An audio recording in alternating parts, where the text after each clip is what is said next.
बिल्कुल, देखिए level based approach है मार्केट में। वैसे ही आज सेंसेक्स की एक्सपायरी है।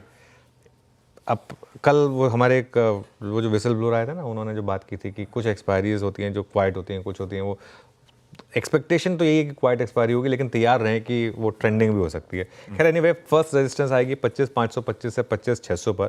ये ऑप्शन राइटर का जोन है, इस पर आपको ध्यान रखना है। ये पहला जोन है और कल के हाई से थोड़ा ही ऊपर है बेसिकली।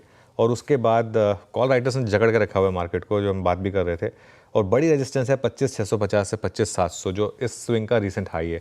आई थिंक करीब करीब 25,670 था वो हाई। अगर आप 2 हफ्ते का चार्ट देखेंगे निफ्टी का तो उसमें दिखाई देगा।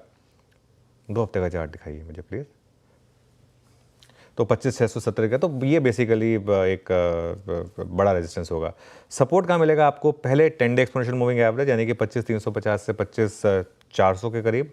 और उसके बाद जो बड़ा सपोर्ट है आपका, वो हमने जो बार बार बात की है, 20 डे एक्सपोनेंशियल मूविंग एवरेज 25,200 से 25,250। बाइंग का जोन होगा अगर आपको 25,350 से 25,400 का जोन मिले। जैसे ऑलमोस्ट कल मिल गया था, कल भी हमारी ये अप्रोच थी, ऑलमोस्ट मिल गया था। वहाँ पर आप एक स्टॉप लॉस लगाएं 25,250 का और उसमें बाय करें।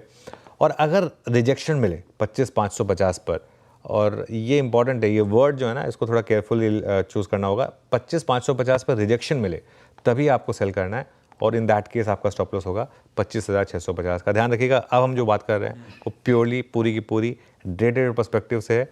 पोजिशनली मेरा व्यू ये है कि जब तक आप 25,250 के ऊपर हैं, तब तक डिप्स में अगर आप मंथ एंड के कॉल ऑप्शंस लेंगे तो वो शायद आपको एक बहुत शानदार रिस्क रिवॉर्ड देगा।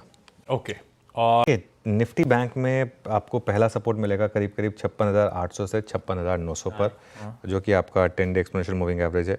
और उसके बाद बड़ा सपोर्ट है करीब करीब 56,500 से 56,600, जो कि 20 डे एक्सपोनेंशियल मूविंग एवरेज है। तो ये बेसिकली सपोर्ट लेवल्स हो गए।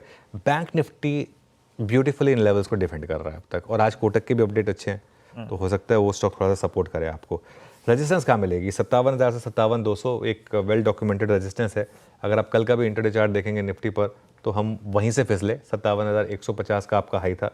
और अगर 57,200 क्रॉस हुआ आशीष, तो फिर 57,300 से 57,500 जो ऑप्शन कॉल राइटर्स का जोन है, वहाँ पर मुझे लग रहा है कि बड़ी रेजिस्टेंस मिलेगी। यहाँ पर बाय जोन है 56,700 से लेकर 56,900 के बीच में, स्लोली, और एक 56,500 के स्टॉप लॉस के साथ। और अगर रिजेक्शन मिले 57, जैसे कल मिला 57,200 के आसपास, 57,200 से 300 के बीच में अगर रिजेक्शन मिले, तब एक सेल ट्रेड है 57,400 के स्टॉप के साथ। ध्यान रखिए, ये जो भी बात कर रहे हैं अब हम इंट्राडे ट्रेडर्स के लिए कर रहे हैं और कंपल्सिव ट्रेडर्स के लिए कर रहे हैं। ठीक बात।